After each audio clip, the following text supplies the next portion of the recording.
Assalomu alaykum hammaga. Bu videoni ustiga bosib kirganlar. Da to'g'ri bosdilaring. Men o'zimni to'poyligimni tan oldim. Hozir shu videoda nimaga unaqa deb o'ylashim, nimaga unaqa fikrga kelganim, keyin nimaga to'poy bo'lish bu nolish emas, bu har doim ham yomon emasligini sizlarga shu videoda tushuntirib beraman. Tak, bu xayolga qachon kelishni boshladim? Shundan boshlasak. Men hammaga o'xshab 11 yil maktabda o'qiganman. Undan oldin bog'chaga borganman. Hop. Keyin hammaga o'xshab DPM topshirganman.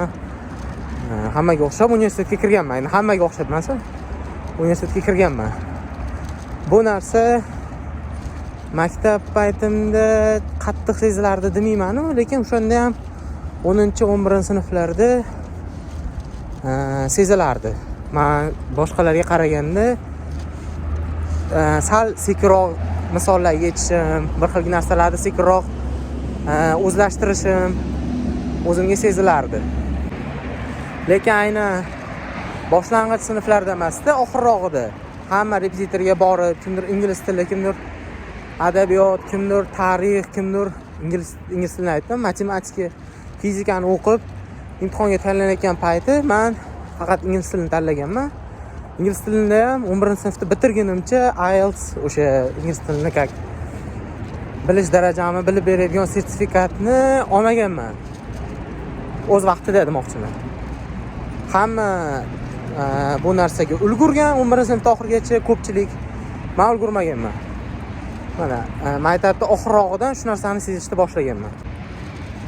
Keyin universitetga kirdim. Universitetda IELTS oldim, o'zimga isbotladim. IELTSda ham pas olmadim, 6 oldim. O'zim uchun faxrlanaman 6 olganimni. To'g'risi. Hamma ham ola olmaydi deb o'ylayman 6ni. Ikkinchi kursdan ishlashni boshladim. Universitetda o'qishni boshladim. Ham ishlab, ham o'qish. Universitetda sezishni boshladim. Что boshqalarga qaraganda rostdan ham men sekinroq ekanman qaysidir narsalarda. Matematikada yo'q ekanman, umuman matematikani bilmas ekanman. Narsani o'rganaman, esimdan chiqib qolaveradi, lekin darsni o'zida yechalaman. San fakt, matematikadan yo'qman. Kimdir matematikadan rostdan yaxshi, men yaxshi emasman. Ozgina vaqt o'tib, men ishga kirdim.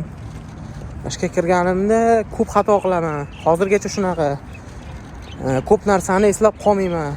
Bu video bilan nima demoqchiman? Kimgadir qaraganda meni eslab qolish xususiyatim kuchsizroq demoqchiman. Matematika, misol uchun matematika, fizika bu aniq fanlar, bular sistematik fanlar. Bu fanlarni men yaxshi o'zlashtira olmaganman o'zini vaqtida. Bu degani men sistematik unchalik ham yaxshi fikrlamayman demoqchiman. Bu videoda sizlarga yetkazmoqchi bo'lgan xayolimdagi narsa shu. Sistematik fikrlashim sal qolganlarga qaraganda, kimdirlarga qaraganda kuchsizroq. Yana boshqa narsalarga keladigan bo'lsak, kimlardadir genetik jihatdan tanasi yaxshi. Yaxshi deganda nimani? Misol uchun oson vazn yig'adi. Vazn qanaqa? Aynan mishsalar yig'adi. Hali kerakli vazn yig'adi. Kimlardadir bo'yi uzun, kimlardadir ovozi chiroyli, tug'ilgandan chiroyli. Bular bu narsaga erishmagan. Shu tug'ilganda shunaqa bo'lgan. Kimlardir metabolizmi yaxshi, metabolizmi tez. O'shaning uchun ko'p ovqat yesa ham, ko'p kaloriyali ovqat yesa ham tezda hazm bo'ladi ovqati, tanasida ko'p qolib ketmaydi-da, uni semirishiga yo'l qo'ymaydi. Men bilgan bo'lsanglar, hamma aytgan narsalarim, shu odamlarda bor narsalarim menda yo'q. Men shu 18-19 yoshimda tushundim, что meni metabolizmim sekin. Ko'p ovqatlansam, o'zimni kunlik normamdan ko'proq kaloriya yesam, hazm bo'lib ketmaydi. Meni tanam buni kechirmaydi va menga yomon paytlarda kerak bo'lib qoladi deb yog' sifatida asrab qo'yadi tanamga. Men birinchi kursligimda umuman aqlimni taniganimdan beri ortiqcha vaznim bor deb o'ylayman. Lekin yoshligimda unaqa bo'lmagan. O'sha yildan yilga kattalashganim sari, yoshim katta bo'lgan sari vazn yig'ib boryapman. Lekin buni yomon demoqchi emasman. Umuman bu videoni olishdan hozir eng asosiy joyga keldik. Bu narsalarni aytib men kimnidir rahmini keltirmoqchi emasman yoki kimnidir bu narsa haqida o'ylantirib qo'ymoqchi emasman. Noliganim ham yo'q. Men har doim shunaqa narsaga e'tibor beraman. Hamma narsada adolat qidiraman. Hamma narsada balans qidiraman. Nimadir kam bo'lsa, nimadir ko'proq bo'ladi deb bilaman. Misol uchun, kimdir sistematik o'ylaydi, sistematik narsalar unga yengil keladi. Lekin hech qachon hech narsa yarata olmaydi u odamlar. Misol uchun, musiqa yarata olmaydi, rasm chiza olmaydi, video yasalmaydi, video ola olmaydi. Umuman, misol uchun aytasiz, "Men rasmga olib qo'y" deb telefoningizni berasiz. U shunaqa rasmga olganda ham sizlarga g'alati oladi. Chunki unda nima desa bo'ladi? Bu narsa yo'q. Unda bu narsa berilmagan. Tabiatdan berilmagan. U shunaqa narsalarga sal kamroq. Menda shu narsa yaxshi.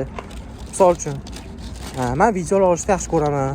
Videolarni olsam kimlargadir yoqadi. Bu degani menda o'sha sistematik narsalarga qaraganda tvorskiy sposobnostlarim menda yaxshiroq rivojlangan. Bu bilan nima demoqchiman? Nimadirdan kam bo'lsa odam, nimadirdan ko'proq bo'ladi. Hech qachon sizni 100% hamma narsadan kamroq, hamma narsangizni qisib yaralmagansiz. O'sha nimadirdan kamroq bo'lsangiz, nimadirdan kuchliroqsiz. Shu narsani tushunib yetdim. Hozir meni yoshim 21da. 21 yoshimda o'zimni to'poyligimni, ko'p narsalarga aqlim yetmasligini, ko'p narsalarda kuchsizligimni tan oldim demoqchiman.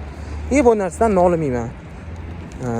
O'qish kerak, o'rganish kerak, qilish kerak. Hayot davom etaveradi. Bu videoni olishdan maqsadim shu edi.